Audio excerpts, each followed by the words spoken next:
ಎಲ್ಲರಿಗೂ ನಮಸ್ಕಾರ. ತುಂಬ ದಿವಸಗಳ ನಂತರ ಒಂದು ಸಣ್ಣ ಕಥೆಯನ್ನು ಓದಲು ಬಂದಿದ್ದೇನೆ. ಈ ಕತೆ 18 ವರ್ಷಗಳ ಹಿಂದೆ ಪ್ರಕಟಗೊಂಡ ಕಥಾ ಸಂಕಲನ ಕೈ ಹಿಡಿದು ನಡೆಸೆನ್ನನು ಅದರಲ್ಲಿ ಪ್ರಕಟಗೊಂಡಿದೆ. ಕಥೆಯ ಹೆಸರು ಯಾರಿಗೂ ಹೇಳಬೇಡಿ. ಇದೊಂದು ವಿಭಿನ್ನ ಕತೆ. ಐಸಾಕ್ ಆಸಿಮೋವ್ ಎಂಬ ಇಂಗ್ಲಿಷ್ ಲೇಖಕರ ಕಥೆಯೊಂದರಿಂದ ಸ್ಫೂರ್ತಿ ಪಡೆದು ರಚಿಸಿದ ಕತೆ. ಇದು ಮಯೂರ ಮಾಸಪತ್ರಿಕೆಯಲ್ಲಿ ಪ್ರಕಟಗೊಂಡಿತ್ತು ಸುಮಾರು 22 ವರ್ಷಗಳ ಹಿಂದೆ. ಎಲ್ಲರಿಗೂ ಎಲ್ಲವೂ ಸಿಕ್ಕುವುದಿಲ್ಲ, ನಿಜ. ಆದರೆ ಸಿಕ್ಕಿದ್ದರಲ್ಲಿ ಯಾರೂ ತೃಪ್ತಿಪಟ್ಟುಕೊಂಡು ನೆಮ್ಮದಿಯಾಗಿ ಇರುವುದಿಲ್ಲ ಎಂಬುದು ಕೂಡ ಕಠೋರ ಸತ್ಯ. ಈ ಕಥೆಯಲ್ಲಿ ಯಾರನ್ನೂ ಖಂಡಿಸಿಲ್ಲ, ಹೊಗಳಿಲ್ಲ. ಎಲ್ಲರೂ ಮನುಷ್ಯರು ಅಷ್ಟೆ. ಈಗ ಕತೆ ಯಾರಿಗೂ ಹೇಳಬೇಡಿ. ಓ, ಆ ಮೂರ್ಖ ರಾಯ್ ಸತ್ತ. ಕಾಫಿ ಕುಡಿಯುತ್ತಾ ಪೇಪರ್ ಓದುತ್ತಾ ಕುಳಿತಿದ್ದ ಇವರು ಜೋರಾಗಿ ಉದ್ಘರಿಸಿದಾಗ ನಾನು ನನ್ನ ಕನ್ನಡ ಪೇಪರಿನಿಂದ ತಲೆ ಎತ್ತಿ ಅವರತ್ತ ನೋಡಿದೆ. ನಿನ್ನ ಕನ್ನಡ ಪೇಪರ್ನಲ್ಲಿ ಬರೆದಿದ್ದಾರ ಅವರ ಬಗ್ಗೆ? ಡಾಕ್ಟರ್ ಪ್ರತಾಪ್ ರಾಯ್. 4 ವರ್ಷದ ಹಿಂದೆ ಪದ್ಮಶ್ರೀ ಬೇರೆ ಬಂತಲ್ಲ. ಇಂಟರ್ನ್ಯಾಷನಲ್ ಸರ್ಕಲ್ನಲ್ಲಿ ಕೂಡ ತುಂಬ ಹೆಸರು ಮಾಡಿದ ವ್ಯಕ್ತಿ ಅಂತ ಬರೆದಿದ್ದಾರೆ. ಈ ಪೇಪರಿನವರ ಹಣೆ ಬರಹವೇ ಅಷ್ಟು. ಸತ್ತ ಮೇಲೆ ಉತ್ಪ್ರೇಕ್ಷೆಯಿಂದ ಹೊಗಳುತ್ತಾರೆ. ಅವನು ಸಾಧಿಸಿದ್ದು ಅಷ್ಟರಲ್ಲೇ ಇದೆ. ಯಾಕೆ ಹಾಗಂತೀರಾ? ಹಾರ್ವರ್ಡ್ ಡಾಕ್ಟರೇಟ್ ಇದೆ, ಪದ್ಮಶ್ರೀ ಪ್ರಶಸ್ತಿ ಬಂದಿದೆ. ಸುಮ್ಮನಿರು. ಸತ್ತ ಮೇಲೆ ಈ ಪೇಪರಿನವರಿಗೆ ಆ ವ್ಯಕ್ತಿ ಬದುಕಿದ್ದಾಗ ಕಾಣದೇ ಇದ್ದ ಒಳ್ಳೆಯ ಗುಣಗಳು ಕಾಣುತ್ತವೆ. ಸತ್ತ ವ್ಯಕ್ತಿ ಯಾವಾಗಲೂ ಯಶಸ್ವಿ ವ್ಯಕ್ತಿ. ಸಿಡುಕಿದರು. ಹೋಗಲಿ ಬಿಡಿ. ನಿಮಗೆ ಈಗ ಸಿಗುತ್ತಿಲ್ಲ ಎಂದು ನೀವು ಹಲಬುತ್ತಿರುವ ಮಾನ್ಯತೆ, ಹೆಸರು ನೀವು ಸತ್ತ ಮೇಲೆ ಸಿಗಬಹುದು. ನಿಮ್ಮ ಬಗ್ಗೆಯೂ ಎಲ್ಲ ಪೇಪರಿನವರು ಹೊಗಳಬಹುದು. ಮಾತಾಡಿದ ತಕ್ಷಣ ನಾಲಿಗೆ ಕಚ್ಚಿಕೊಂಡೆ. ಆಡಿದ ಮಾತು ಎಲ್ಲೆ ಮೀರಿತು ಎಂಬ ಅರಿವಾಯಿತು. ಅವರ ಬೈಗಳಿಗೆ ಸಿದ್ಧಳಾಗಿ ಪೇಪರ್ ಕೆಳಗೆ ಹಾಕಿ ತಲೆ ತಗ್ಗಿಸಿ ಎದ್ದು ನಿಂತೆ. ಸಾರಿ. ಅವರು ಪೇಪರ್ ಕೆಳಗೆ ಹಾಕಿ ಕಾಫಿ ಲೋಟವನ್ನು ಅಲ್ಲೇ ಕುಕ್ಕಿ ನನ್ನ ಬಳಿ ಬಂದರು. ತಗ್ಗಿಸಿದ ತಲೆ ಎತ್ತಲು ಹೆದರಿಕೆಯಾಯಿತು. ಬಲಗೈಯ ತೋರು ಬೆರಳನ್ನು ಮುಂದೆ ತಂದು ಅದರಿಂದ ನನ್ನ ಗಲ್ಲ ಹಿಡಿದೆತ್ತಿ ನನ್ನನ್ನೇ ದಿಟ್ಟಿಸಿದರು. ಆ ಕಂಗಳಿಗೆ ಶಕ್ತಿ ಇದ್ದಿದ್ದರೆ ನನ್ನ ಅಲ್ಲೇ ಸುಟ್ಟು ಭಸ್ಮ ಮಾಡುತ್ತಿದ್ದರೇನೋ. ನನ್ನ ಪುಣ್ಯ, ಆ ಶಕ್ತಿ ಅವರಿಗಿಲ್ಲ. ಆ ಆಬಿಚುರಿಯನ್ನು ಓದುವ ಅದೃಷ್ಟವೂ ನನಗಿಲ್ಲವೇ? ಅವರು ಹೊಗಳಿ ಬರೆಯುವುದು ನಾನು ಸತ್ತ ಮೇಲೆ. ನನ್ನ ಮುಖಕ್ಕೆ ಉಗಿದು ಅವರ ಮುಖ ತಿರುಗಿಸಿ ಅಲ್ಲಿಂದ ಹೊರಟು ಹೋದರು. ಹಣೆಯ ಮೇಲೆ, ಕೆನ್ನೆಯ ಮೇಲೆ ಬಿದ್ದ ಅವರ ಉಗುಳನ್ನು ತಟ್ಟನೆ ಸೆರಗಿನಿಂದ ಒರೆಸಿಕೊಂಡೆ. ಆದರೂ ಸಮಾಧಾನವಾಗಲಿಲ್ಲ. ಬಾತ್ರೂಮಿಗೆ ಹೋಗಿ ಸೋಪು ಹಾಕಿ ಮುಖ ತೊಳೆದುಕೊಂಡು ಸೀರೆ ಬದಲಿಸಿದೆ. ಆದರೂ ಅಂದೆಲ್ಲ ಅಸಹ್ಯವೆನಿಸುತ್ತಿತ್ತು. ನಿಜ, ನಾನು ಅಂದಿದ್ದು ತಪ್ಪು. ಆದರೆ ಮುಖಕ್ಕೆ ಉಗುಳಿಸಿಕೊಳ್ಳುವಂಥ ಮಾತೆ? ಅಬ್ಬಾ, ಕಳೆದ 20 ವರ್ಷದಿಂದ ಇವರೊಂದಿಗೆ ಬಾಯಿ ಮುಚ್ಚಿಕೊಂಡು ಏಗುತ್ತಿರುವ ನಾನು ಒಮ್ಮೆಯೂ ತಾಳ್ಮೆಗೆಡಬಾರದೆ? ನನ್ನ ತಾಳ್ಮೆಗೆ ಮಿತಿ ಇಲ್ಲವೇ? ನಿಜ, ಇವರೇನು ದಡ್ಡರಲ್ಲ. ಇಂಗ್ಲೆಂಡಿನಲ್ಲಿ ಡಾಕ್ಟರೇಟ್ ಮಾಡಿದ್ದಾರೆ. ರಿಸರ್ಚ್ನಲ್ಲಿ ತೊಡಗಿರುವ ಫಿಸಿಸಿಸ್ಟ್ ಇವರು. ಕಳೆದ 25 ವರ್ಷದಿಂದ ರಿಸರ್ಚ್ ಮಾಡುತ್ತಿದ್ದಾರೆ. ಮುಂಚೆ, ಅಂದರೆ ನಾನು ಇವರನ್ನು ಮದುವೆಯಾಗಿ ಲಂಡನ್ಗೆ ಬಂದಾಗ ಸರ್ಕಾರದ ಲ್ಯಾಬಿನಲ್ಲಿ ಕೆಲಸ ಮಾಡುತ್ತಿದ್ದರು. ಅಲ್ಲಿ 15 ವರ್ಷ ರಿಸರ್ಚ್ ಮಾಡಿ ನಂತರ, ಅಂದರೆ 10 ವರ್ಷದ ಹಿಂದೆ ಬೆಂಗಳೂರಿಗೆ ಬಂದಿದ್ದು. ಇಲ್ಲಿ ಇವರದೇ ಸ್ವಂತ ಲ್ಯಾಬು, ಇವರದೇ ರಿಸರ್ಚ್. ಇವರ ಕೈ ಕೆಳಗೆ 4 ಜನ ಕೆಲಸ ಮಾಡುತ್ತಿದ್ದಾರೆ. ಇವರ ತಂದೆಯಿಂದ ಬಂದ ಆಸ್ತಿ, ನಾವು ಲಂಡನ್ನಿನಲ್ಲಿ ಸಂಪಾದಿಸಿದ್ದು ಎಲ್ಲ ಸೇರಿದರೆ ದುಡ್ಡು ಧಾರಾಳವಾಗಿ ಇದೆ. ಆದರೆ ಸಂತೋಷವಿಲ್ಲ. ಬೆಂಗಳೂರು ಅಂದರೆ ಪ್ರಾಪರ್ ಬೆಂಗಳೂರಿನಲ್ಲಿಯೇನಿಲ್ಲ. ಬೆಂಗಳೂರಿಗೆ 28 ಕಿಲೋಮೀಟರ್ ದೂರದ ಹಳ್ಳಿ. ಹಳ್ಳಿಯ ಹೆಸರು ನಿಮಗೇನು ಬೇಡ ಬಿಡಿ. ಆ ಹಳ್ಳಿಯಲ್ಲಿ 12 ಎಕರೆ ವಿಸ್ತೀರ್ಣದ ಜಾಗ. ಅಲ್ಲೇ ಮನೆ, ಅಲ್ಲೇ ಲ್ಯಾಬು. ಒಬ್ಬ ಅಸಿಸ್ಟೆಂಟ್ ಬಿಟ್ಟರೆ ಬೇರೆಯವರೆಲ್ಲ ನಿತ್ಯ ಬೆಂಗಳೂರಿನಿಂದ ಬಂದು ಹೋಗುತ್ತಾರೆ. ಇಲ್ಲಿರುವ ಅಸಿಸ್ಟೆಂಟು ಇವರಿಗೆ ತಕ್ಕ ಶಿಷ್ಯ. ಆ ಲ್ಯಾಬಿನಲ್ಲೇ ಮಲಗುತ್ತಾನೆ. ಅಲ್ಲೇ ಮೂಲೆಯಲ್ಲಿ ಸ್ಟವ್ ಇಟ್ಟುಕೊಂಡು ಏನೋ ಅಡಿಗೆ ಮಾಡಿಕೊಳ್ಳುತ್ತಾನೆ. ಒಮ್ಮೊಮ್ಮೆ ಇಲ್ಲಿಗೆ ಊಟಕ್ಕೆ ಬರುತ್ತಾನೆ. ಇವರು ನಿತ್ಯ ಬೆಳಗ್ಗೆ 8 ಗಂಟೆಗೆ ಲ್ಯಾಬಿಗೆ ಹೋದರೆ ರಾತ್ರಿ 8 ಗಂಟೆಗೆ ವಾಪಸ್ ಬರ್ತಾರೆ. ಬಂದು ಉಂಡು ಮಲಗುತ್ತಾರೆ. ಮಧ್ಯಾಹ್ನದ ಊಟವನ್ನು ಆ ಅಸಿಸ್ಟೆಂಟ್ ಬಂದು ತಗೊಂಡು ಹೋಗ್ತಾನೆ.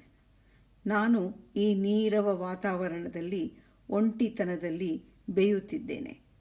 ಬರೀ ನ್ಯಾಷನಲ್ ನೆಟ್ವರ್ಕ್ ಬರುವ ಟಿವಿ, ಓದಲು ಕತೆ ಪುಸ್ತಕ, ಅಡಿಗೆ ಮಾಡು, ತೊಳಿ, ಬಳಿ ಅಷ್ಟೇ.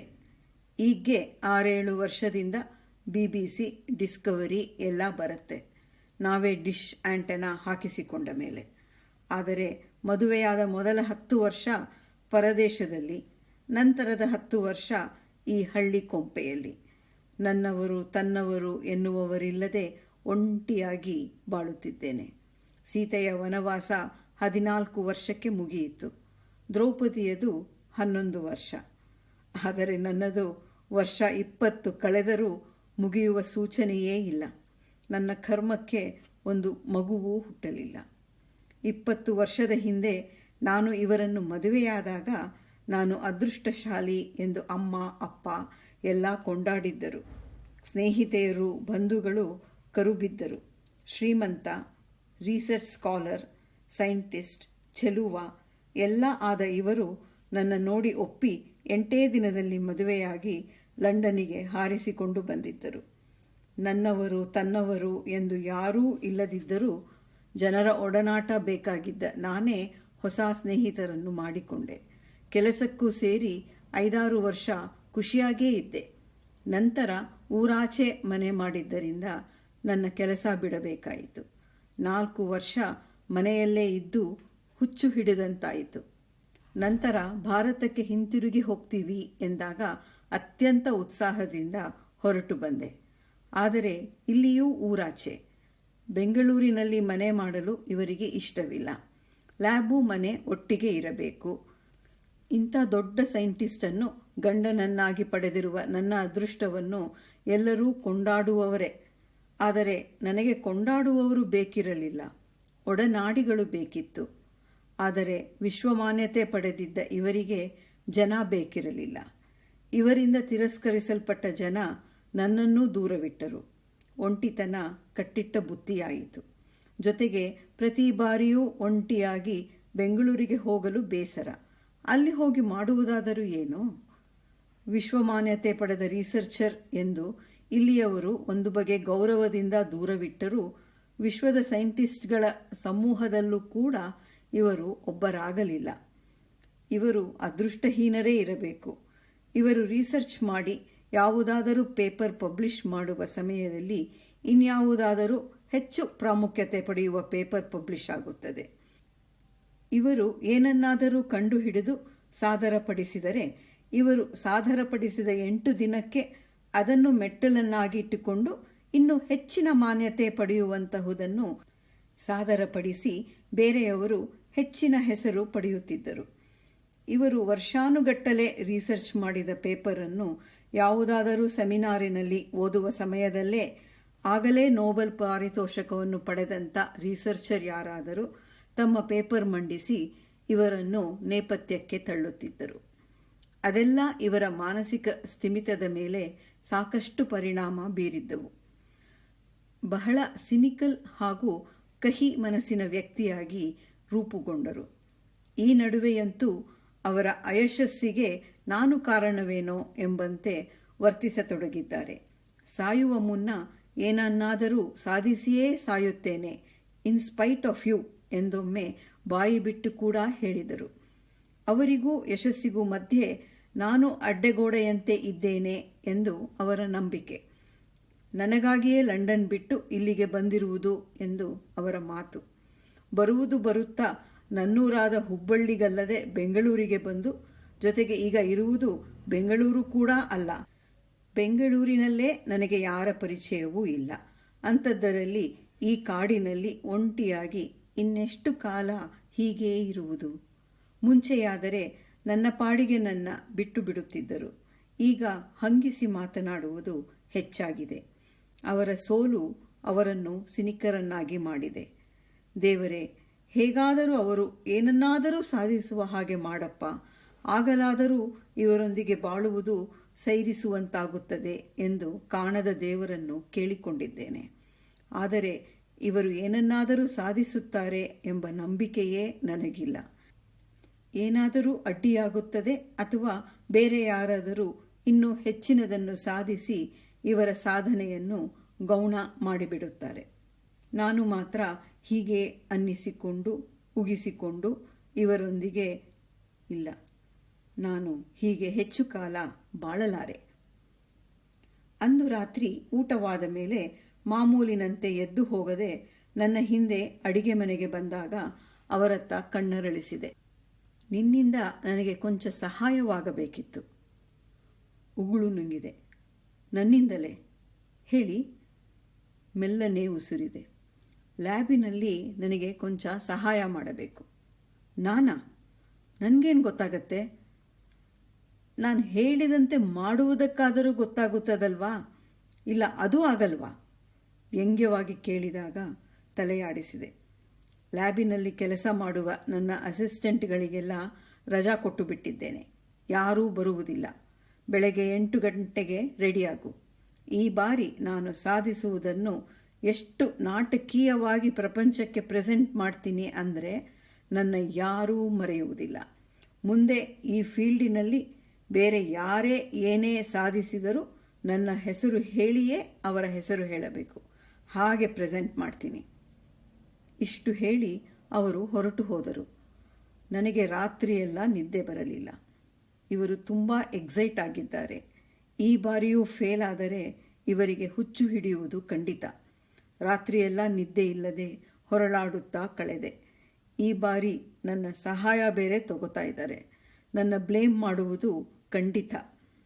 ಬೆಳಗ್ಗೆ ವಧೆಗೆ ಹೋಗುವ ಕುರಿಯಂತೆ ಅವರನ್ನು ಹಿಂಬಾಲಿಸಿದೆ. ಆ ಲ್ಯಾಬು ಕೂಡ ಹೆದರಿಕೆ ಹುಟ್ಟಿಸುವ ಹಾಗೇ ಇತ್ತು. ಹಾಂ, ಆ ಚಿಕ್ಕ ಕಬ್ಬಿಣದ ಸರಳುಗಳ ಡಬ್ಬಿ ಕಾಣಿಸ್ತಾ ಇದೆಯಾ?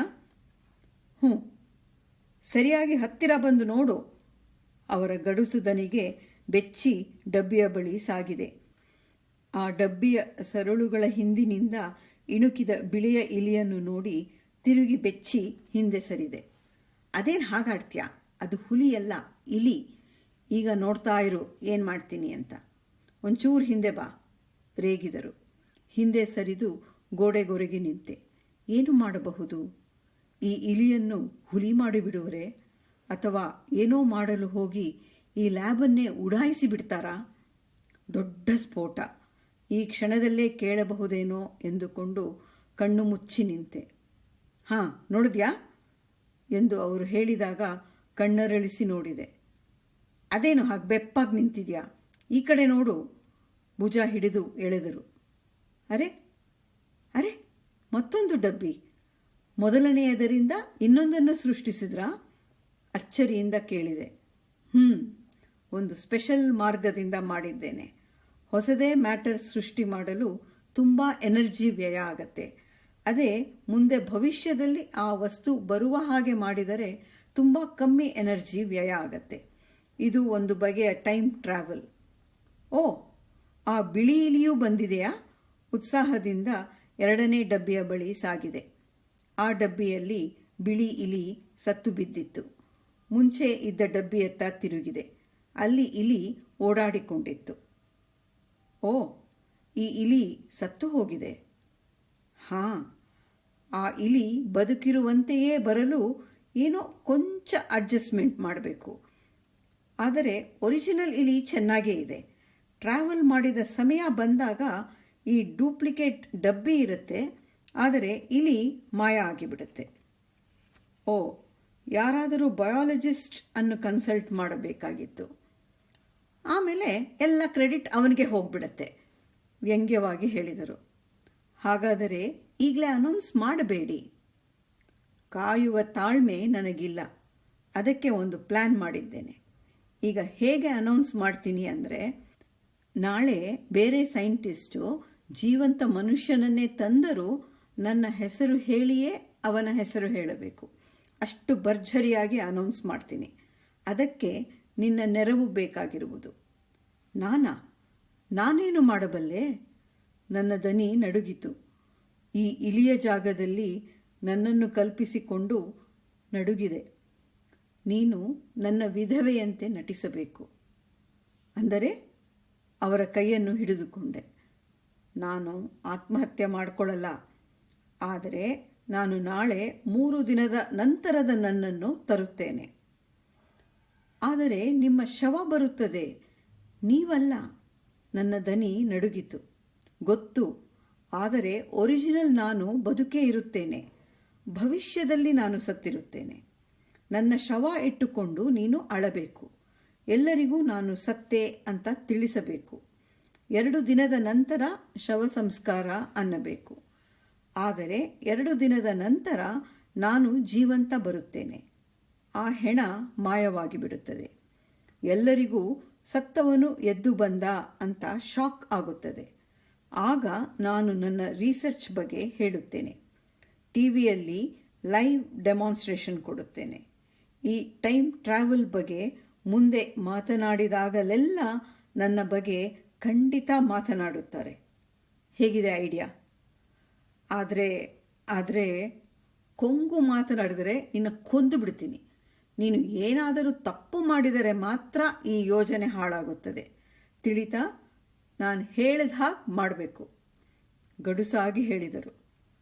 ಸರಿ, ಆದರೆ ಇದು ಒಳ್ಳೆಯ ಸಂಶೋಧನೆಯೇ. ನೀವು ಸರಿಯಾಗಿ ಅನೌನ್ಸ್ ಮಾಡಿದರೂ ನಿಮಗೆ ಹೆಸರು, ಕ್ರೆಡಿಟ್ಟು ಎಲ್ಲ ಬರುತ್ತೆ. ನೀವು ಶಟ್ ಅಪ್. ನಿನ್ನ ಸಲಹೆ ನನಗೆ ಬೇಕಿಲ್ಲ. ನಾನು ಹೇಳಿದಷ್ಟು ಮಾಡು ಅಷ್ಟೇ. ನಾಳೆ ಬೆಳಗ್ಗೆ 10 ಗಂಟೆಗೆ ಸರಿಯಾಗಿ ಲ್ಯಾಬಿನಲ್ಲಿ ಇರಬೇಕು. ಈಗ ಮನೆಗೆ ಹೋಗಿ ಟೆಲಿಫೋನ್ ಡೈರೆಕ್ಟರಿ ಇಟ್ಟುಕೊಂಡು ಎಲ್ಲ ಪೇಪರಿನವರ, ಟೆಲಿವಿಷನ್ ಚಾನಲ್ಲಿನವರ ಫೋನ್ ನಂಬರುಗಳನ್ನು ಒಂದು ಕಡೆ ಬರೆದುಕೋ. ನನ್ನ ಅಸಿಸ್ಟೆಂಟುಗಳನ್ನು ಕರೆಯಬೇಕು. ಪೊಲೀಸ್ನವರು, ಡಾಕ್ಟ್ರು ಎಲ್ಲ ಬರಬೇಕು. ಈಗ ಹೋಗು, ನಾನು ನಾಳೆಗೆ ಎಲ್ಲ ರೆಡಿ ಮಾಡ್ಕೊಳ್ತೀನಿ. ಆಮೇಲೆ ನಿಮಗೆ ಸರಿಯಾಗಿ ಇನ್ಸ್ಟ್ರಕ್ಟ್ ಮಾಡ್ತೇನೆ. ಬೆಳಗ್ಗೆ 10 ಗಂಟೆಗೆ. ಅವರ ಉತ್ಸಾಹ ನನಗೆ ನಡುಕ ಹುಟ್ಟಿಸಿತು. ತುಂಬ ಉತ್ಸಾಹದಿಂದ ಇದ್ದಾರೆ. ಈ ಬಾರಿ ಫೇಲ್ ಆದರೆ ಇವರಿಗೆ ಖಂಡಿತ ಹುಚ್ಚು ಹಿಡಿಯುತ್ತೆ. ನನ್ನ ಕೊಂದು ಬಿಡ್ತಾರೆ. ಏನು ಯೋಚನೆ ಮಾಡ್ತಾ ಇದೆಯಾ? ಏನಿಲ್ಲ, ನಾನು ಹೋಗ್ತೀನಿ. ನಿಧಾನವಾಗಿ ಮನೆಯತ್ತ ಹೆಜ್ಜೆ ಹಾಕಿದೆ. ನಿನ್ನ ಮದುವೆ ಮಾಡಿಕೊಂಡಿದ್ದು ನನ್ನ ಮೊದಲ ತಪ್ಪು. ಲಂಡನ್ ಬಿಟ್ಟು ಇಲ್ಲಿಗೆ ಬಂದಿದ್ದು, ಅದು ನಿನ್ನ ಮಾತು ಕೇಳಿ ಇಲ್ಲಿಗೆ ಬಂದಿದ್ದು ನನ್ನ 2ನೇ ತಪ್ಪು. ಇಷ್ಟು ವರ್ಷಗಳಾದರೂ ನಿನ್ನೊಂದಿಗೆ ಏಗುತ್ತಿರುವೆನಲ್ಲ, ಅದು 3ನೇ ತಪ್ಪು. ಇದು ನಿನ್ನ ಕೊನೆಯ ಅವಕಾಶ. ನಿನ್ನ ತಪ್ಪಿನಿಂದ ಈ ಬಾರಿ ಏನಾದರೂ ಕೆಲಸ ಕೆಟ್ಟರೆ... ಇಷ್ಟು ಬಾರಿ ನಿಮ್ಮ ಕೆಲಸ ಕೆಟ್ಟಿದೆಯಲ್ಲ, ನಾನೇನು ಮಾಡಿದ್ದೇನೆ? ನನ್ನ ಇನ್ವಾಲ್ವ್ ಕೂಡ ಮಾಡಿಲ್ಲ. ನಾನು ಸಣ್ಣ ದನಿಯಲ್ಲಿ ಹೇಳಿದ್ದನ್ನು ಅವರು ಕೇಳಿಸಿಕೊಳ್ಳಲೂ ಇಲ್ಲ. ಸುಮ್ಮನೆ ಕೇಳಿಸಿಕೊ. ಏನಾದರೂ ಕೆಲಸ ಕೆಟ್ಟರೆ ನಿನ್ನ ಕೊಂದು ಬಿಡ್ತೀನಿ. ಗೊತ್ತಾಯ್ತಾ? ನೋಡು, ಹೇಳಿದ್ದು ನೆನಪಿದೆಯಾ? ಈ ಲೈಟುಗಳು ಬ್ಲಿಂಕ್ ಆದ ತಕ್ಷಣ ಈ ಸ್ವಿಚ್ ಅದುಮಬೇಕು. ಪಿಸುಗುಟ್ಟಿದೆ. ಏನೋ ಜೋರಾಗಿ ಮಾತಾಡು. ಬೆಳಗ್ಗೆಯಿಂದ ಹೇಳಿದ್ದೆಲ್ಲ ನೆನಪಿದೆ ತಾನೆ? ಲೈಟ್ ಬ್ಲಿಂಕ್ ಆದಾಗ ಸ್ವಿಚ್ ಅದುಮಬೇಕು. 5 ವರ್ಷದ ಮಗು ಮಾಡುವಂತಹ ಕೆಲಸ. ಭುಜ ಹಿಡಿದು ಜೋರಾಗಿ ಅಲ್ಲಾಡಿಸಿದಾಗ ತರಗೆಲೆಯಂತೆ ನಡುಗಿದೆ. ಗೊತ್ತಾಯ್ತು. Be ready. ಅವರು ಹೋಗಿ ನಿಗದಿತ ಜಾಗದಲ್ಲಿ ನಿಂತರು. ನಡುಗುತ್ತಿದ್ದ ಬೆರಳಲ್ಲಿ ಅವರು ಬೆಳಗ್ಗೆಯಿಂದ ಹೇಳಿದ ಸ್ವಿಚ್ಚನ್ನು ಲೈಟ್ ಬ್ಲಿಂಕ್ ಆದ ತಕ್ಷಣ ಅದುಮಿದೆ. ಮರುಕ್ಷಣದಲ್ಲಿ ನನ್ನ ಮುಂದೆ ಇವರು ಇಬ್ಬರಾಗಿ ನಿಂತರು. ಅರೆಕ್ಷಣ ಅಷ್ಟೇ ಹೊಸದಾಗಿ ಬಂದ ಇವರು ಕುಸಿದು ಬಿದ್ದರು. ನನ್ನ ಮೈ ನಡುಗಿತು. ಒಬ್ಬರಿಂದಲೇ ಈ ಜೀವನ ಸಾಕಾಗಿದೆ, ಇನ್ನು ಇಬ್ಬರು. ಅದೇನು ಹಾಗೆ ನಿಂತಿದ್ಯಾ? ಬಾ, ಹೆಲ್ಪ್ ಮಾಡು. ಆ ಲ್ಯಾಬಿಗೆ ಶಿಫ್ಟ್ ಮಾಡಬೇಕು ಬಾಡಿನ. ಇವರು ಕೊಂಚವೂ ವಿಚಲಿತರಾಗದೆ ತಮ್ಮ ಮೃತದೇಹವನ್ನು ನೋಡುತ್ತಿದ್ದ ರೀತಿ ನನಗೆ ಆಶ್ಚರ್ಯವನ್ನುಂಟು ಮಾಡಿತು. ಅಲ್ಲ, ನಿಮ್ಮ ಹೆಣನ ನೋಡಿ ನಿಮಗೆ ಏನು ಅನ್ನಿಸುತ್ತಿಲ್ಲವೇ? Stop that nonsense. ನಾನು ಬದುಕೇ ಇದ್ದೀನಿ. ಬಾ ಬೇಗ, ಕಾಲ್ ಹಿಡ್ಕೋ. ಇಬ್ಬರು ಹೆಣವನ್ನು ಪಕ್ಕದ ರೂಮಿಗೆ ಸಾಗಿಸಿದ್ವಿ. ಅಲ್ಲಿ ಇವರು ಆ ಹೆಣಕ್ಕೆ ಎಲ್ಲ ಅರೇಂಜ್ಮೆಂಟ್ ಮಾಡಿದ್ದರು. ಏನೇನೋ ಟೆಸ್ಟ್ ಟ್ಯೂಬ್ಗಳು, ಹೆಣದ ಬಾಯಿ ಅಗಲಿಸಿ ಏನೋ ಬಿಳಿ ಪುಡಿ ಹಾಕಿದರು. ಬಾಯಿಯ ಸುತ್ತ ಕೂಡ ಆ ಬಿಳಿ ಪುಡಿ ಮೆತ್ತಿದರು. ಇದು ಸೈನೇಡ್. ನಾನು ಆಕ್ಸಿಡೆಂಟಲ್ ಆಗಿಯೋ ಬೇಕು ಅಂತಲೋ ಇದನ್ನು ಸೇವಿಸಿ ಸತ್ತಿದ್ದೇನೆ ಎಂದು ಹೇಳು. ನನಗೆ ಗೊತ್ತಿಲ್ಲ ಎಂದು ಹೇಳು. ಮೊದಲು ಡಾಕ್ಟರಿಗೆ ಫೋನ್ ಮಾಡು. ಅಸಿಸ್ಟೆಂಟ್ ಕೂಡ ಇರಲಿಲ್ಲ. ನೀನು ಊಟ ತಂದೆ, ಆಗ ನನ್ನ ಹೆಣ ನೋಡಿದೆ ಎಂದು ಹೇಳಿ ಅತ್ತು ಕರೆದು ಮಾಡು. ಆದರೆ ಓವರ್ ಮಾಡಬೇಡ. ನಂತರ ಪೊಲೀಸರನ್ನು ಕರಿ, ನನ್ನ ಅಸಿಸ್ಟೆಂಟ್ಗಳನ್ನೂ ಕರಿ. ನಮ್ಮ ಯಜಮಾನರು ಕೊಂಚ ಎಕ್ಸೈಟೆಡ್ ಆಗಿ ಇದ್ರು ಅಂತ ಹೇಳು. ಆಮೇಲೆ ಪೇಪರಿನವರನ್ನೂ ಕರಿ. ಒಂಚೂರೂ ಬಿಟ್ಟು ಕೊಡಬಾರದು. ನಾಡಿದ್ದು ಬೆಳಗ್ಗೆ ಸಂಸ್ಕಾರ ಅನ್ನು. ಅಷ್ಟು ನಿಧಾನ ಯಾಕೆ ಅಂದರೆ, ಇವರ ಶಿಷ್ಯರು ಕೆಲವರು ಇಂಗ್ಲೆಂಡಿನಲ್ಲಿ ಇದ್ದಾರೆ, ಅವರೆಲ್ಲ ಬರಬೇಕು ಅನ್ನು. ಐಸ್ ಬಾಕ್ಸ್ ತರಿಸಿ ಬಾಡಿನ ಪ್ರಿಸರ್ವ್ ಮಾಡು. ನಾನು ಮಹಡಿ ಮೇಲೆ ಸ್ಟೋರ್ ರೂಮ್ನಲ್ಲಿರ್ತೀನಿ. ಅದರ ಬಳಿ ಯಾರಿಗೂ ಸುಳಿಯಗೂಡಬೇಡ. ಇಲ್ಲೇ ಇರ್ತಾನಲ್ಲ ಆ ರಂಗನಾಥ್, ಅವನನ್ನು ಇಲ್ಲಿ ಇರಗೂಡಬೇಡ. ಗೊತ್ತಾಯ್ತಾ? ಎಲ್ಲದಕ್ಕೂ ಕೋಲೆ ಬಸವನ ಹಾಗೆ ತಲೆ ಆಡಿಸ್ತಾ ಇದೆಯಾ? ಎಲ್ಲ ಸರಿಯಾಗಿ ಆಗಬೇಕು. ಇಲ್ಲದಿದ್ದರೆ ನಾನು ಜೈಲಿಗೆ ಹೋದರೂ ಸರಿ, ನಿನ್ನ ಕೊಂದು ಬಿಡ್ತೀನಿ. ನನ್ನತ್ತ ದುರುಗುಟ್ಟಿ ನೋಡಿ ಸ್ಟೋರ್ ರೂಮಿಗೆ ಹೋಗಿ ಬಾಗಿಲು ಹಾಕಿಕೊಂಡರು. ನಾಳೆ ಸಂಜೆಯವರೆಗೂ ಕಾಫಿ ಇಲ್ಲದೆ ಇರಬೇಕು ನಾನು. ಅದೇ ನರಕ. ನೀನು ನನಗೆ ಕಾಫಿ ತಿಂಡಿ ತರಬೇಡ.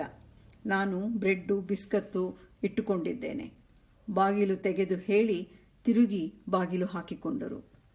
ಮುಚ್ಚಿದ ಬಾಗಿಲಿನತ್ತಲೇ ಅರಗಳಿಗೆ ನೋಡುತ್ತಾ ನಿಂತೆ. ನಂತರ ನಿಧಾನವಾಗಿ ಫೋನಿನತ್ತ ನಡೆದು ಡಾಕ್ಟರ್ ನಂಬರಿಗೆ ಡಯಲ್ ಮಾಡಿದೆ. ಅಲ್ಲ, ಇದೇನು ಇಷ್ಟು ಕೇರ್ಲೆಸ್ ಆಗಿ ಸೈನೈಡ್ ಇಟ್ಟಿದ್ದಾರೆ? ಈ ಸೈಂಟಿಸ್ಟ್ಗಳಿಗೆ ಕಾಮನ್ ಸೆನ್ಸ್ ತುಂಬ ಕಡಿಮೆ ಎಂಬಂತೆ ಬಂದವರು ಮಾತನಾಡಿಕೊಂಡರು. ಆಕ್ಸಿಡೆಂಟಲ್ ಆಗಿ ಸೈನೈಡ್ ನುಂಗಿರಬಹುದಾ ಅಥವಾ ಆತ್ಮಹತ್ಯೆ ಮಾಡಿಕೊಂಡಿದ್ದಾರೋ ಎಂದು ಗಟ್ಟಿಯಾಗಿ ಡಿಬೇಟ್ ಮಾಡಿದರು. ನಾನೊಂದು ಮೂಲೆಯಲ್ಲಿ ಕುಳಿತು ಎಲ್ಲವನ್ನೂ ನೋಡುತ್ತಿದ್ದೆ. ಆಗಾಗ ಕಂಬನಿ ತಂದುಕೊಂಡು ಒರೆಸಿಕೊಂಡೆ. ಇವರ ಅಸಿಸ್ಟೆಂಟ್ಗಳು ಬಂದರು. ನಂತರ ಪ್ರೆಸ್ಸಿನವರು. ಎಲ್ಲವೂ ಇವರು ಅಂದುಕೊಂಡಂತೆ ನಡೆಯುತ್ತಿತ್ತು. ಏನೋ ಮೇಜರ್ ಆಗಿ ಕಂಡು ಹಿಡಿದಿದ್ರು ಅನಿಸುತ್ತೆ. ಈಗ 8 ದಿನದಿಂದ ತುಂಬ ಕೆಲಸ ಮಾಡ್ತಾಯಿದ್ರು. ಬಹಳ ಎಕ್ಸೈಟ್ ಆಗಿದ್ರು. ಏನಾಯಿತೋ ಏನೋ. ಕಂಬನಿ ದುಂಬಿ ಅವರು ಹೇಳಿಕೊಟ್ಟಿದ್ದ ಡೈಲಾಗ್ ಹೇಳಿದೆ. ಡ್ರಾಯರಿನಲ್ಲಿ ಹುಡುಕಿದಂತೆ ಮಾಡಿ ಅವರೇ ಕೊಡುವಂತೆ ಹೇಳಿ ಎತ್ತಿಟ್ಟಿದ್ದ ಫೋಟೋ ಹಾಗೂ ಅವರ ಪರಿಚಯವನ್ನು ಪತ್ರಕರ್ತರಿಗೆ ಕೊಟ್ಟೆ. ಸತ್ತವರನ್ನು ಹೊಗಳಿ ಅವರ ಅಸಿಸ್ಟೆಂಟ್ಗಳು ಮಾತನಾಡಿದರು. ಕರುಣೆಯಿಂದ ಅವರತ್ತ ನೋಡಿದೆ. ಅವರ ಕೆಲವು ವಿದ್ಯಾರ್ಥಿಗಳು ಅಮೆರಿಕ, ಇಂಗ್ಲೆಂಡುಗಳಿಂದ ಬರಬೇಕು. ಹಾಗಾಗಿ ನಾಡಿದ್ದು ಪೋಸ್ಟ್ಮಾರ್ಟಮ್ ಮಾಡಿ ಅಲ್ಲಿಯವರೆಗೂ ಐಸ್ ಬಾಕ್ಸ್ನಲ್ಲಿ ದೇಹವನ್ನು ಸಂರಕ್ಷಿಸುವುದಾಗಿ ನಾನು ಹೇಳಿದಾಗ ಪೊಲೀಸಿನವರು ಅರೆಮನಸ್ಸಿನಿಂದ ಒಪ್ಪಿಗೆ ಇತ್ತರು.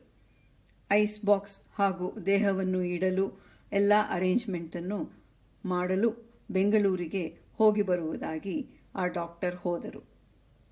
ಎಲ್ಲರೂ ಹೋದ ಮೇಲೆ ನಾನೊಬ್ಬಳೇ ಇವರ ಹೆಣದ ಮುಂದೆ ಸುಮ್ಮನೆ ಕುಳಿತೆ.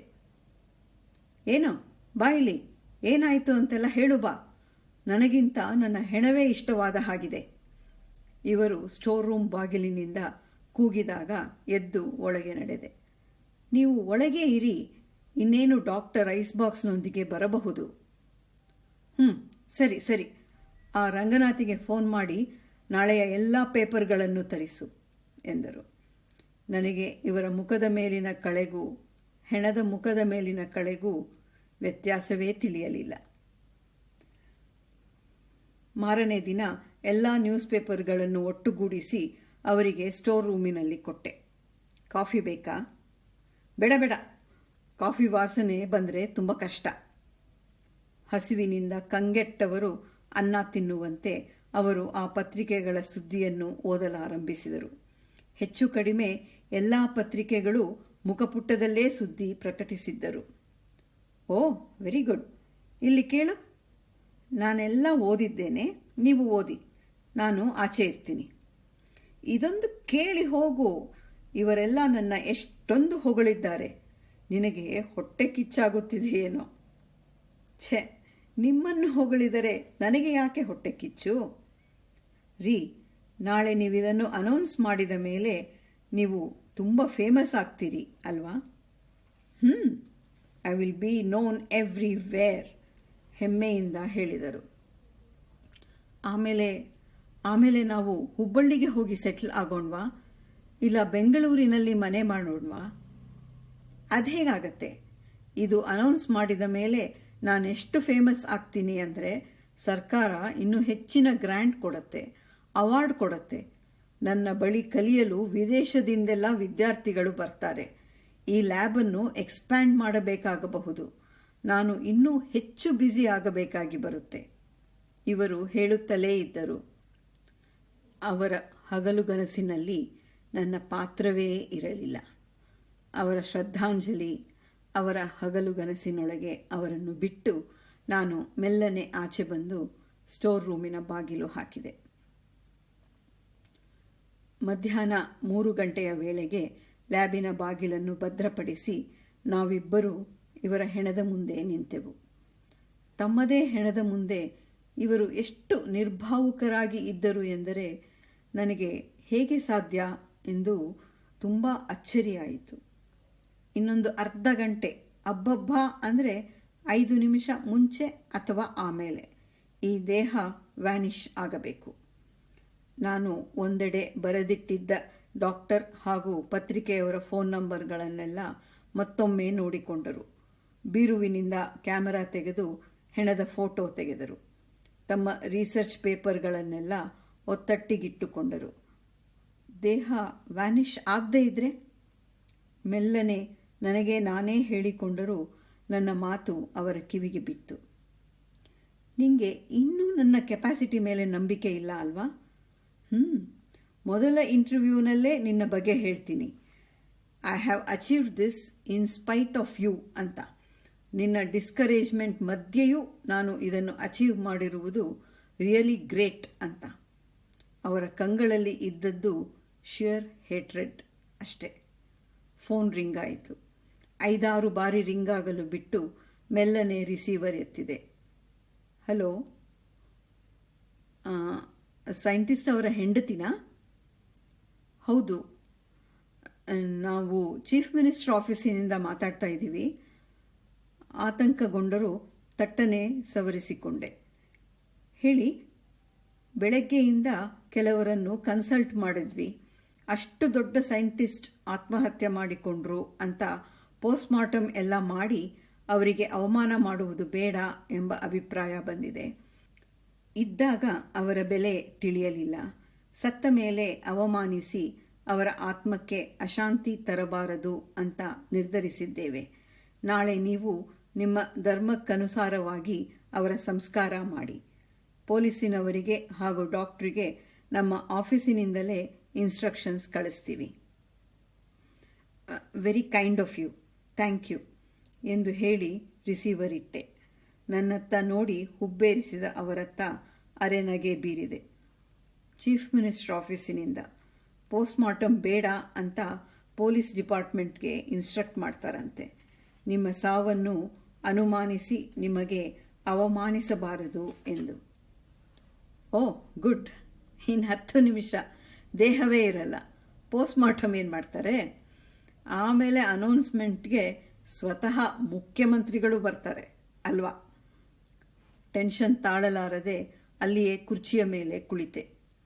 ತಿರುಗಿ ಎದ್ದು ಪರ್ಕ್ಯುಲೇಟರ್ನಲ್ಲಿ ಕಾಫಿಗೆ ನೀರಿಟ್ಟು ಪುಡಿ ಹಾಕಿ ಸ್ವಿಚ್ ಆನ್ ಮಾಡಿದೆ. ನೋಡುತ್ತಿದ್ದಂತೆಯೇ ಆ ಗಳಿಗೆ ಬಂದೇ ಬಿಟ್ಟಿತು. ಸದ್ದೇ ಇಲ್ಲದೆ ಬಾಕ್ಸ್ನಲ್ಲಿದ್ದ ದೇಹ ಮಾಯವಾಯಿತು. ಆದರೆ ಆ ದೇಹ ಹಾಕಿಕೊಂಡಿದ್ದ ಬಟ್ಟೆ ಆ ಬಾಕ್ಸ್ನಲ್ಲಿ ಹಾಗೆಯೇ ಉಳಿಯಿತು. ದೇಹವಿಲ್ಲದ ಉಡುಪು. ಹಾಂ, ಗ್ರೇಟ್. ಅವರ ಮುಖ ಅರಳಿತು. ಮೊದಲು ಸ್ವಲ್ಪ ಕಾಫಿ ಕುಡಿಯೋಣವಾ? ಕೊಡು, ಸ್ವಲ್ಪ ಸಕ್ಕರೆ ಜಾಸ್ತಿ ಇರಲಿ. ಸರಿ. 2 ಕಪ್ ತೆಗೆದುಕೊಂಡು ಪರ್ಕ್ಯುಲೇಟರಿಂದ ಡಿಕಾಕ್ಷನ್ ಬಗ್ಗಿಸಿ ಅಲ್ಲೇ ಇಟ್ಟಿದ್ದ ಸಕ್ಕರೆ ಹಾಕಿ ಅವರಿಗೆ ಕೊಟ್ಟೆ. ನಾನು ಸಕ್ಕರೆ ಇಲ್ಲದ ಬರೀ ಡಿಕಾಕ್ಷನ್ ಬಗ್ಗಿಸಿಕೊಂಡು ಕುಡಿಯಲಾರಂಭಿಸಿದೆ. ನಿನ್ನೆಯಿಂದ ಕಾಫಿ ಕುಡಿಯದೇ ಇದ್ದ ಅವರು ಆಸ್ವಾದಿಸಿಕೊಂಡು ಕಾಫಿ ಕುಡಿಯುತ್ತಿದ್ದುದನ್ನು ನೋಡುತ್ತಾ ನಾನು ಕಹಿ ಕಾಫಿ ಗುಟುಕರಿಸಿದೆ. ಬೇಗ ಕಾಫಿ ಕುಡಿದು ಪ್ರೆಸ್ಸಿನವರಿಗೆಲ್ಲ ಫೋನ್ ಮಾಡು ಅಂದರು. ಅದೇ ಅವರ ಕೊನೆಯ ಮಾತಾಯಿತು. ನಾನು ಹೆಚ್ಚು ಸಮಯ ವ್ಯರ್ಥ ಮಾಡಲಿಲ್ಲ. ಬಾಕ್ಸಿನಲ್ಲಿದ್ದ ಬಟ್ಟೆಯನ್ನು ತೆಗೆದು ಅದೇ ರೀತಿ ಬಟ್ಟೆ ತೊಟ್ಟಿದ್ದ ಇವರ, ಈಗ ಹೊಸದಾಗಿ ಸತ್ತ ಇವರ ದೇಹವನ್ನು ಆ ಬಾಕ್ಸಿನಲ್ಲಿ ಮಲಗಿಸಿದೆ. ಸೈನೈಡ್ ಬೆರೆಸಿದ್ದ ಸಕ್ಕರೆಯ ಬಟ್ಟಲನ್ನು ಚೆನ್ನಾಗಿ ತೊಳೆದಿರಿಸಿದೆ. ಅವರು ಕಾಫಿ ಕುಡಿದಿರಿಸಿದ್ದ ಕಪ್ಪನ್ನು, ಸಕ್ಕರೆ ಕಲಕಿದ್ದ ಚಮಚವನ್ನು ಚೆನ್ನಾಗಿ ತೊಳೆದು ಒರೆಸಿಟ್ಟೆ. ಅವರ ರಿಸರ್ಚ್ ಪೇಪರುಗಳನ್ನೆಲ್ಲ ಶ್ರೆಡ್ಡರಿಗೆ ಹಾಕಿ ತುಂಡು ತುಂಡು ಮಾಡಿದೆ. ಸ್ಟೋರ್ ರೂಮ್ ಕ್ಲೀನ್ ಮಾಡಿ ಎಲ್ಲ ಕುರುಹುಗಳನ್ನು ಒರೆಸಿ ಕ್ಯಾಮರಾದಿಂದ ಫಿಲ್ಮ್ ರೋಲ್ ತೆಗೆದು ಎಸೆದೆ. ನಿನ್ನೆಯಿಂದ ಆಡುತ್ತಿದ್ದ ದುಃಖಿಸುತ್ತಿರುವ ವಿಧವೆಯ ಪಾತ್ರವನ್ನು ಮುಂದುವರಿಸಲು ಸಿದ್ಧಳಾಗಿ ಕುಳಿತೆ. 4:15 ಬರುವುದಾಗಿ ಇವರ ಅಸಿಸ್ಟೆಂಟುಗಳು ಹೇಳಿದ್ದರು. ನಾನು ಹೀಗೆ ಮಾಡಿರದೆ ಹೋಗಿದ್ದರೂ ಏನಾದರೂ ಎಡವಟ್ಟಾಗಿ ಈ ಪ್ರಯೋಗವು ಅಯಶಸ್ವಿಯಾಗುತ್ತಲಿತ್ತು ಎಂಬುದು ನನ್ನ ನಂಬಿಕೆ. ಇನ್ಹೇಗೋ ಎಡವಟ್ಟಾಗಿ ಇವರು ಅದಕ್ಕೆ ನನ್ನ ಬ್ಲೇಮ್ ಮಾಡಿ ನನ್ನ ಕೊಂದು ಜೈಲಿಗೆ ಹೋಗುತ್ತಲಿದ್ದರು, ಅಥವಾ ಅವಮಾನದಿಂದ ಆತ್ಮಹತ್ಯೆ ಮಾಡಿಕೊಂಡರೂ ಸಾಯುತ್ತಲೇ ಇದ್ದರು. ನಾನು ನಾಳೆ ಇವರ ಸಂಸ್ಕಾರವಾದ ಮೇಲೆ ಈ ಜಾಗವನ್ನು ಮಾರಿ ಹುಬ್ಬಳ್ಳಿಗೆ ಹೋಗಿಬಿಡ್ತೀನಿ. ನನಗೆ ಮುಂದೆ ಉಳಿದಿರುವ ಕೆಲವು ವರ್ಷಗಳನ್ನಾದರೂ ನನ್ನವರೊಂದಿಗೆ ನನ್ನೂರಿನಲ್ಲಿ ಕಳೆಯುತ್ತೇನೆ. ಇಷ್ಟಾಗಿಯೂ ನಾನೇನು ಕೆಟ್ಟ ಹೆಂಡತಿಯಲ್ಲ. ಯಾರಿಗೂ ಕೊಡದಂಥ ಉಡುಗೊರೆಯನ್ನು ನಾನು ಅವರಿಗೆ ಇಟ್ಟಿದ್ದೆ. ರಾಜ್ಯದ ಎಲ್ಲ ಪತ್ರಿಕೆಗಳೂ ಬರೆದಿದ್ದ ಅವರ ಶ್ರದ್ಧಾಂಜಲಿಯನ್ನು ಅವರು ಓದಿದ್ದರು, ಸಂತೋಷಪಟ್ಟಿದ್ದರು. He died a happy man. ನೋಡಿ, ಇದನ್ನು ಓದಿದ ನಿಮಗೆ ನನ್ನ ಮೇಲೆ ಸಿಟ್ಟು ಬಂದರೆ ಕ್ಷಮಿಸಿಬಿಡಿ. ಆದರೆ ನನ್ನ ಮೇಲೆ ಕೇಸ್ ಹಾಕಬೇಕು, ಕೊಲೆಯ ಆಪಾದನೆಯ ಮೇಲೆ ಜೈಲಿಗೆ ಹಾಕಬೇಕು ಎಂದೆಲ್ಲ ಯೋಚಿಸಬೇಡಿ. ನಾನು ಇದೆಲ್ಲ ನಡೆದ ತಾರೀಖನ್ನಾಗಲಿ, ಇವರ ಹೆಸರಾಗಲಿ ಅಥವಾ ನನ್ನ ಹೆಸರಾಗಲಿ ಉಲ್ಲೇಖಿಸಿಯೇ ಇಲ್ಲ. ನಮಸ್ಕಾರ. ಕತೆ ಏನನ್ನಿಸ್ತು? ಇದು ಬರೆದು ಎಷ್ಟೋ ವರ್ಷಗಳಾಗಿದೆ. ಈಗ ಓದ್ತಾ ಇದ್ದಾಗ ಕೂಡ ನನಗೇನೆ ಒಂಥರ ಝುಮ್ ಅನ್ನಿಸ್ತು. ಈ ನೆಗ್ಲೆಕ್ಟೆಡ್ ಸ್ಪೌಸ್ ಸಿಂಡ್ರೋಮ್ ಅನ್ನೋದು ಏನನ್ನ ಇದೆಯಾ ಅಂತ ಯಾರಾದರೂ ಸೈಕಿಯಾಟ್ರಿಸ್ಟ್ಗಳನ್ನ ಕೇಳಬೇಕು. ನಿಮ್ಮ ಅಭಿಪ್ರಾಯಕ್ಕೆ ಸದಾ ಸ್ವಾಗತ. ನನ್ನ ಇತರೆ ಕಥೆಗಳಿಗೆ ನನ್ನ ಚಾನಲ್ಗೆ ಸಬ್ಸ್ಕ್ರೈಬ್ ಮಾಡಿ. ನಮಸ್ಕಾರ.